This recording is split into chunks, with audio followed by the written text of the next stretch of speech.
नमस्कार, crime news देख रहे हैं आप और मैं हूं आप सबके साथ सोनाली सिंह। अगले आधे घंटे तक हम आपको बताएंगे बिहार झारखंड की हर वो वारदात जिसका सीधे आपसे सरोकार है। पूछेंगे पुलिस प्रशासन से सवाल, देना पड़ेगा हर एक जुर्म का जवाब, करेंगे छोटी से छोटी वारदात की गहनता से पड़ताल। तो चलिए शुरू करते हैं खबरों की पड़ताल।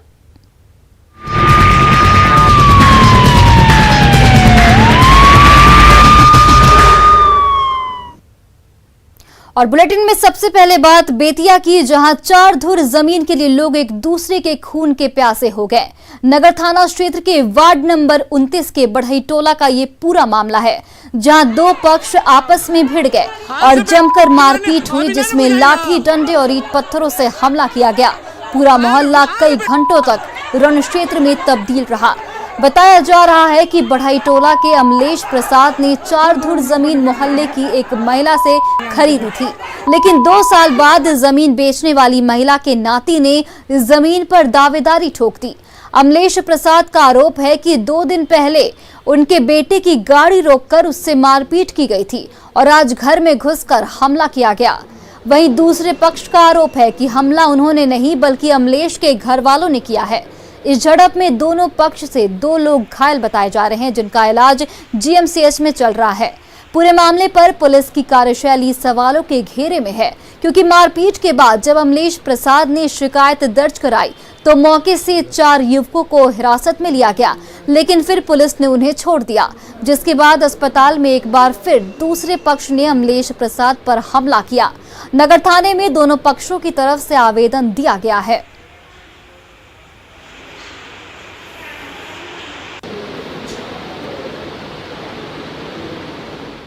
और देखिए, इस मामले में अमलेश प्रसाद ने कहा है कि पहले कभी ऐसा नहीं होता था, लेकिन अब विवाद बढ़ गया है। पहले वो एक जमीन है जिस हिस्सेदार से हम लोग लिखा लिए थे, ये लोग कह रहा है कि जमीन हम लोग को दे दो। झगड़ा उसी कारण से हुआ और 2 साल पहले हम लोग लिखाए हुए और आज 2 साल बाद ये लोग उसको चाह रहा है कि हम लोगों को मिल जाए। वहीं अमलेश प्रसाद की पत्नी ने साफ तौर पर कहा कि घर में घुसकर दूसरे पक्ष के लोगों ने हमला किया। का भइल, घर में हम रहनी, बाहर से अभी निकल के मैंने रूम में दुआरी पर से घर में जात रहनी, तले ढुक के लाठी से लगल आड़ा धड़ मारे। ओकरा बाद हम निकल के बाहर आनी, तले भाग गए। सब भाग के फिर उन्हें से ईंटा पत्थर लागल चले, सारा मर्द मेहरारू सारा दौड़ दौड़ के गेट बंद करके हम लुका गए। और इधर दूसरे पक्ष के मिथिलेश कुमार ने कहा कि हमला अमलेश के परिजनों ने किया और वो बार बार धौंस दिखाते हैं, क्योंकि अमलेश का बेटा एसएसबी में है। आगे उल्लू स्टार्ट किया, हमको मारे यहाँ पे पथरी गार्ड घेर कर, बंदूक दिखा कर, ठीक गाड़ी था 4 से, ठीक 4 व्हीलर था, रुकवा कर ड्राइवर से मारा। यहाँ पे चीना भी है। अब बात मुंगेर की, जहां अवैध रूप से हथियार बनाने का धंधा थमने का नाम नहीं ले रहा। पुलिस इसके खिलाफ लगातार कार्रवाई कर रही है, उसके बावजूद भी हथियार के धंधेबाज अपनी हरकतों से बाज नहीं आ रहे। पुलिस ने फिर इस मिनी गन फैक्ट्री का खुलासा किया है, जिसे बाप बेटा मिलकर चलाते थे। ये रिपोर्ट देखिए। मुंगेर में नहीं थम रहा धौंस का धंधा, फिर हुआ मिनी गन फैक्ट्री का पर्दाफाश। पुलिस ने 4 तस्करों को किया गिरफ्तार।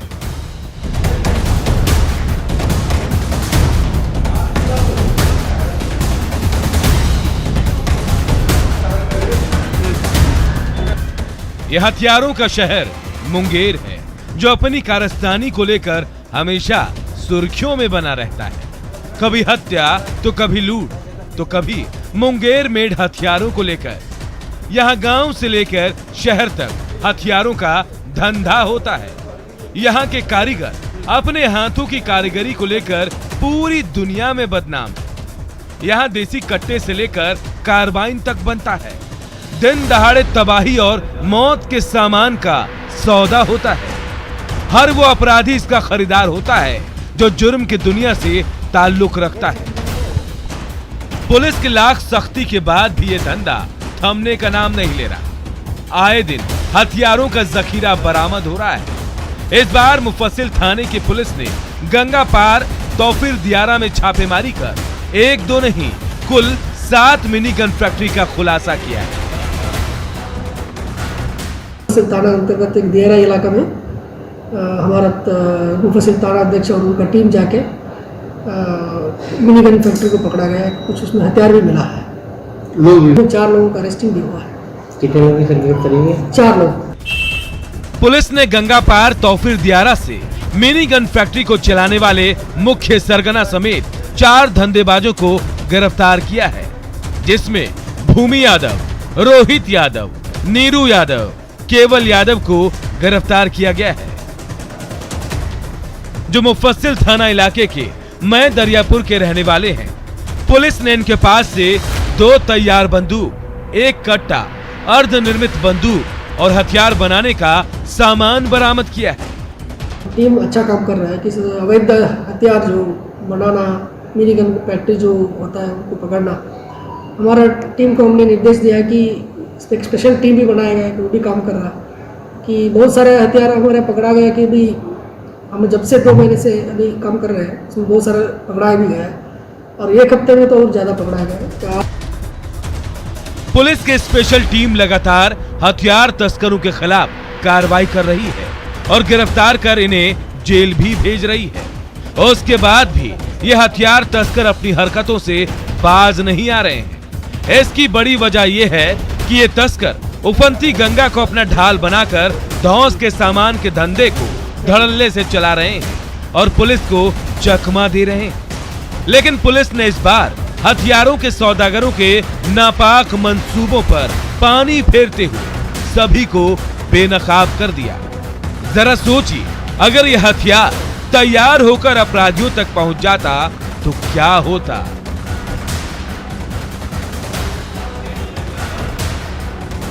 मुंगेर से न्यूज़ 18 के लिए अरुण शर्मा की रिपोर्ट।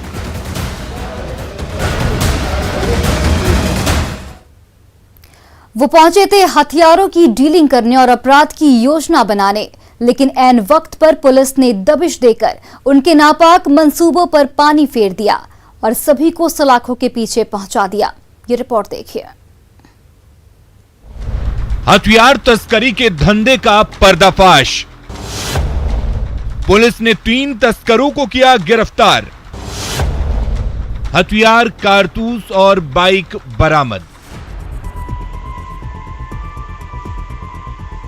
हाथों में हथकड़ी और चेहरे पर नकाब लिए पुलिस कस्टडी में खड़े ये वही 3 अपराधी हैं जिसे बेतिया पुलिस ने गिरफ्तार किया है। पुलिस को यह कामयाबी उस वक्त हाथ लगी है जब तीनों बदमाश नजरबाग पार्क के पास इकट्ठा होकर हथियार की डीलिंग कर रहे थे और अपराध की योजना बना रहे थे। पुलिस को सूचना मिली थी कि नजरबाग पार्क के पास कुछ अपराधी हथियार की तस्करी और अपराध की योजना बना रहे। खबर मिलते ही नगर थानाध्यक्ष के नेतृत्व में एक टीम का गठन किया गया और टीम ने जाल बिछाकर छापेमारी की और तीनों को धर दबोचा। गिरफ्तार अपराधियों के पास से 2 देसी कट्टा, 4 कारतूस और 1 बाइक बरामद की गई है। टाउन थाना क्षेत्र में ये सूचना प्राप्त हुई कि कुछ क्रिमिनल्स के द्वारा आर्म्स बेचने का प्रयास किया जा रहा है, तो उसके संबंध में एक टीम बना के छापेमारी कराई गई और 3 क्रिमिनल और उनके साथ 2 देसी पिस्टल और 4 कारतूस बरामद किए गए और वो एक अपाची मोटरसाइकिल भी बरामद किया गया जिसका अभी उन लोगों के द्वारा कोई कागजात प्रस्तुत नहीं किया गया है, संभवतः वो अभी चोरी का है। पुलिस गिरफ्तार अपराधियों से सख्ती से पूछताछ कर रही है और पूरे सिंडिकेट को खंगाल रही है ताकि गिरोह में शामिल अन्य बदमाशों को गिरफ्तार किया जा सके और सलाखों के पीछे पुलिस पहुंचा सके। आपराधिक पृष्ठभूमि खंगाली जा रही है और इनसे अभी पूछताछ चल रहा है कि ये केवल आर्म्स स्मगलिंग करने के लिए आए हुए थे या इसके अतिरिक्त कोई क्राइम भी करने वाले थे, तो ये पूछताछ अभी की जा रही है और उसके आधार पर आगे की कार्रवाई की जाएगी।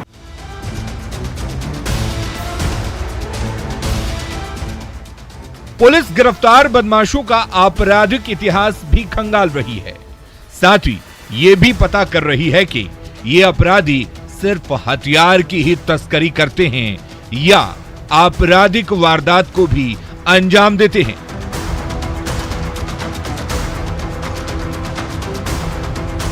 अगर ये हथियार की तस्करी करते हैं तो हथियार कहां से लाते हैं? इनके पीठ पर किसका हाथ है? पुलिस इन सारे बिंदुओं पर जांच कर रही है और पूछताछ कर रही है ताकि इनके आका को भी पुलिस गिरफ्तार कर सके। न्यूज़ 18 के लिए बेतिया से प्रफुल्ल की रिपोर्ट।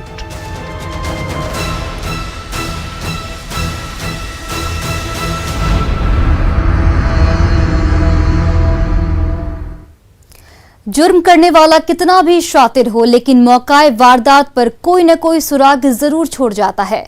ऐसा ही एक वाकया बिहार के छपरा इलाके में हुआ, जहां पुलिस ने 25 जून को हुए ईंट भट्टा संचालक की हत्या की गुत्थी सुलझा ली है। आखिर कौन है इस सनसनीखेज वारदात के पीछे, इस रिपोर्ट में देखिए। खूनी खेल की साजिश का पर्दाफाश, शातिर दिमाग ने चली शातिर चाल, लेवी के चक्कर में हुई थी हत्या, पुलिस के शिकंजे में आरोपी।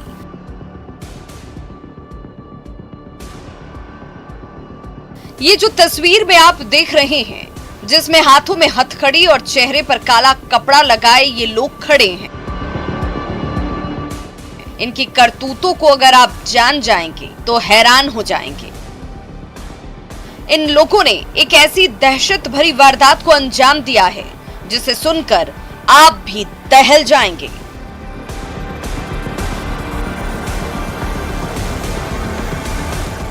दरअसल 25 जून को छपरा में ईंट भट्टा संचालक की सरेआम गोली मारकर हत्या कर दी गई थी। उस मामले में छपरा पुलिस ने खुलासा कर दिया है। ईंट भट्टा पर आकर के गोली चलाया और उसकी उस पर मौत हो गई। इसमें यह भी बात सामने आई कि पूर्व में इसके द्वारा रंगदारी मांगने की बात आई थी और उसके लिए एक पर्चा भी जो है उस दिन भी फेंका गया और शायद पहले भी दिया गया था। तो इसमें इस कांड का पूर्णतः उद्भेदन कर लिया गया है। दरअसल पुलिस इस मामले में नक्सली एंगल से जांच कर रही थी और इसी मामले में पुलिस ने पूर्व नक्सली चंद्रेश्वर साहनी और फुलेना देवी को मकेर से गिरफ्तार किया है। हालांकि इस कांड को अंजाम देने वाला मुख्य अपराधी अभी भी पुलिस की गिरफ्त से बाहर है, जिसकी तलाश जारी है। चंदेश्वर सहनी और फुलेना देवी को भेजा जा रहा है, जो कि संरक्षण देने में चंदेश्वर सहनी पूर्व का नक्सली इतिहास है इसका, और इसका लंबा चौड़ा आपराधिक इतिहास है जो कि इसमें दिया हुआ है। और इनके द्वारा इस तरह के घटनाओं में पूर्व में भी संरक्षण दिया गया है, प्लानिंग की गई है और मुखबिरी की गई है, जो इसमें भी ये शामिल थे। बहरहाल छपरा पुलिस की टीम की सूझबूझ और गंभीरता से पड़ताल के कारण एक के बाद एक कड़ी जुड़ती चली गई और इस हत्याकांड को सुलझा लिया गया। अब पुलिस को चाहिए कि गिरफ्तार आरोपियों को सख्त से सख्त सजा दिलाएं, ताकि इस तरह के जघन्य अपराध समाज में न हो पाए। न्यूज़ 18 के लिए छपरा से संतोष गुप्ता की रिपोर्ट। खबर मुंगेर से है, जहां टेटिया बंबर थाना क्षेत्र के धपरी के जंगल में पेड़ से लटका एक व्यक्ति का शव मिला है, जिसके बाद इलाके में सनसनी फैल गई है। मृतक की शिनाख्त ददरी जाला निवासी टुन्ना साहू के रूप में की गई है। मृतक पेशे से मजदूर था। बताया जा रहा है कि कल घर वालों से किस बात को लेकर विवाद हुआ था, जिसके बाद ये घर से निकलकर कहीं चला गया था और आज उसकी लाश मिली है। जंगल में टुन्ना शाह की लाश मिलने से लोग तरह तरह की अटकलें लगा रहे हैं। वहीं मौके पर पहुंची पुलिस हर एंगल से मामले की जांच में जुट गई है।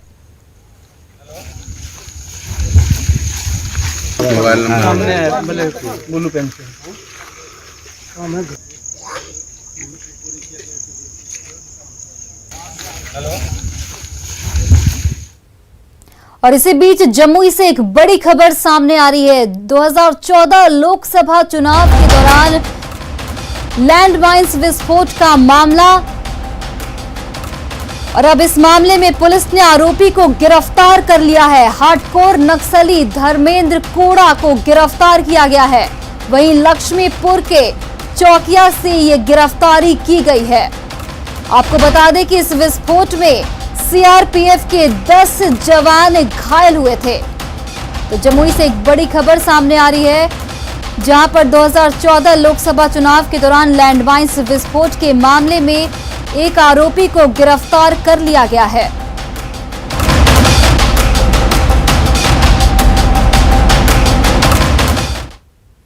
खबर नवादा से है, जहां शराब की खबर पर छापेमारी करने गई रजौली थाना की पुलिस पर हुए हमला मामले में पुलिस ने कार्रवाई की है। पुलिस ने मामले में कुल 15 लोगों को गिरफ्तार कर जेल भेज दिया है। रजौली पुलिस को सूचना मिली थी कि थाना क्षेत्र के राजबेघा गांव में शराब का कारोबार हो रहा है। इसी सूचना के आलोक में जब टीम छापेमारी करने गई तो एक व्यक्ति को गिरफ्तार कर लिया गया था। इसी दौरान पुलिस पर ग्रामीणों ने हमला कर दिया, जिसमें एक सिपाही को चोट भी आई थी। इस घटना के बाद पुलिस ने दल बल के साथ दोबारा गांव में छापेमारी अभियान चलाकर कुल 15 लोगों को गिरफ्तार किया है। साथ ही अन्य आरोपियों की पहचान कर गिरफ्तारी की कार्रवाई की जा रही है।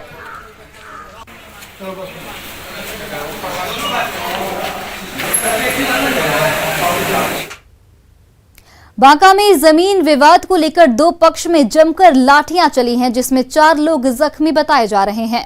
जिले के सदर अनुमंडल के अमरपुर थाना के गोपालपुर की ये पूरी घटना बताई जा रही है। बताया जा रहा है कि अनुज चौधरी के पैतृक जमीन पर गांव के ही संजय चौधरी काफी दिनों से कब्जा जमाए हुए हैं और आज उसकी जुताई की कोशिश कर रहे थे, जिसका विरोध करने पर उसके परिजनों ने मारपीट की। साथ ही कुछ आम के पौधे को भी तोड़कर बर्बाद कर दिया। इस घटना के बाद से पीड़ित पक्ष ने थाने में शिकायत कर उचित कार्रवाई की मांग की है। ले लिया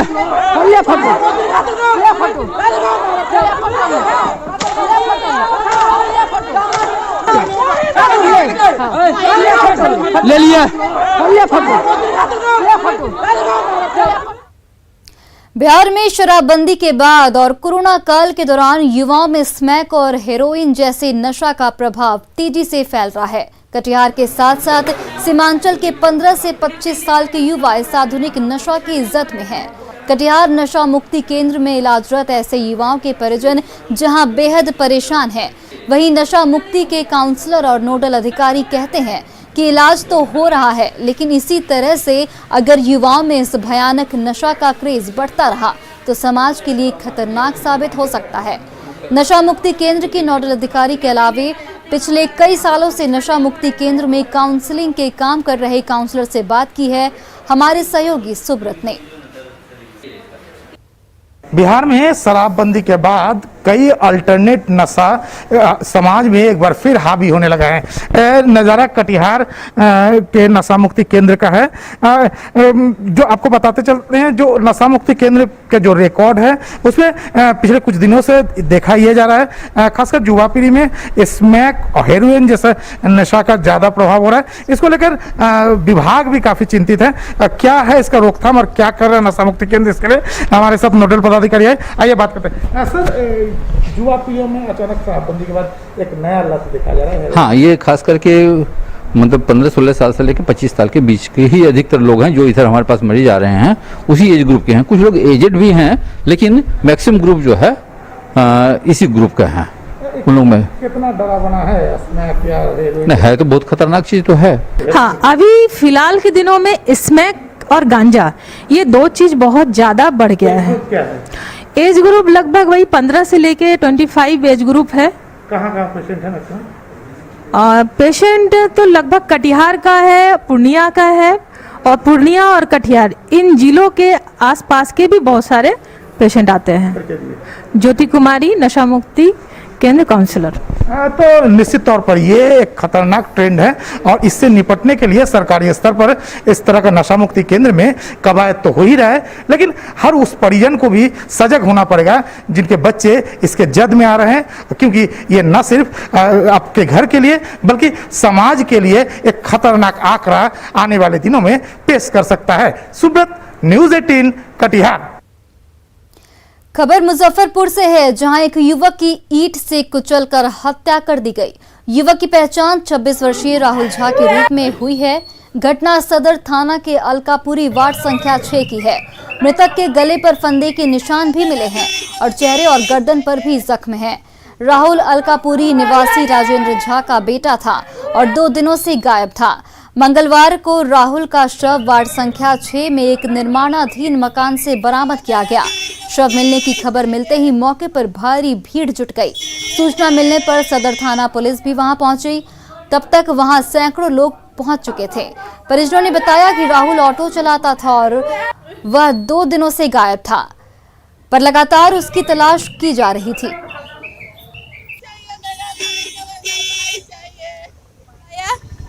मेरी बेटी से थोड़ा बातचीत किया, उसके बाद सिगरेट एगो पिया चला गया। बोला कि गया दीदी खाना बना के रखिए, मैम रात में तक खाए। उसके बाद दुकान हम बंद कर दिए। उस समय पापा बोले जाकर देखो, तो अभी तक राहुल नहीं आया। तो हम एगो छोटू नाम का लड़का वही है, उससे पूछे कि भाई के हमारे देख ली, तो बोला इन्ने गया। और उसके बाद से फिर दोबारा वापस नहीं आया। यही क्या हुआ आज? उसके बाद हम जब सुबह आए तो ये हमको बोला ऐसा ऐसा घटना हुआ। जब देखा गर्दन पर पजरी लगा के मार के फेंके हुआ। किसके घर में? इसी के बगल के घर में। हम लोग आए हैं तो पता चला है कि एक डेड बॉडी यहाँ है। उसको हम लोग अभी पोस्टमार्टम के लिए भेज रहे हैं। रिपोर्ट आएगा तो उसके बाद ज्ञात होगा कि क्या कारण हो सकता है। पहचान क्या हुई उसकी? भगवानपुर का ही है, मृतक भगवानपुर का ही है, रहने वाला स्कूल हाई स्कूल के बगल में रहते हैं वो, उनका घर है। इनका नाम राहुल कुमार है। और देखिए, सिवान में चोरी की घटनाएं थमने का नाम नहीं ले रही हैं। चोर जिले में आए दिन चोरी की घटना को अंजाम दे रहे हैं। एक बार फिर चोरों ने एक मकान से लाखों की ज्वेलरी सहित कीमती सामानों की चोरी की है। घटना नगर थाना क्षेत्र के लक्ष्मीपुर मोहल्ले की है। बताया जा रहा है कि शिक्षक दिनेश चौधरी अपने पिता के श्राद्ध कर्म में परिवार के साथ अपने गांव गोपालगंज गए हुए थे। इसी का फायदा उठाते हुए चोरों ने गेट का ताला तोड़कर करीब 3 लाख रुपए की ज्वेलरी, 45,000 नगद सहित कीमती सामानों की चोरी कर ली। घटना की सूचना मिलते ही मौके पर नगर थाना पुलिस पहुंची और घटना की जांच में जुट गई है।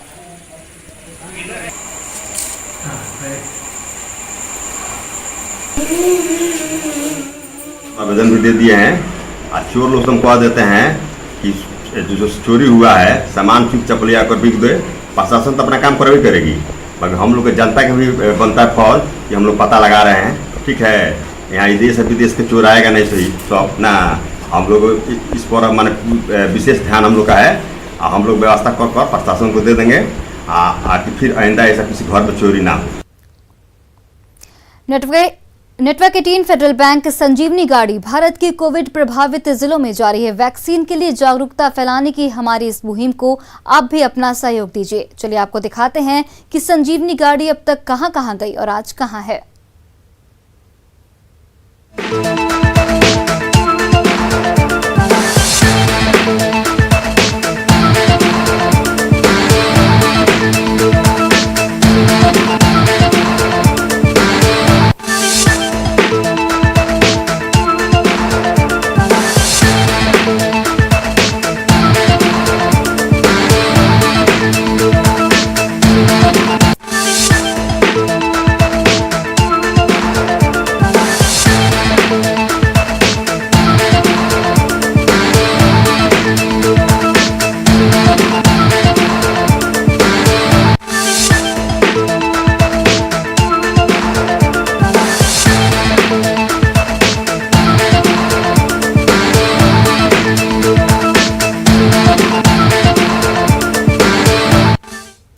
और फिलहाल इस बुलेटिन में इतना ही। आप देखते रहिए न्यूज़ 18 बिहार झारखंड।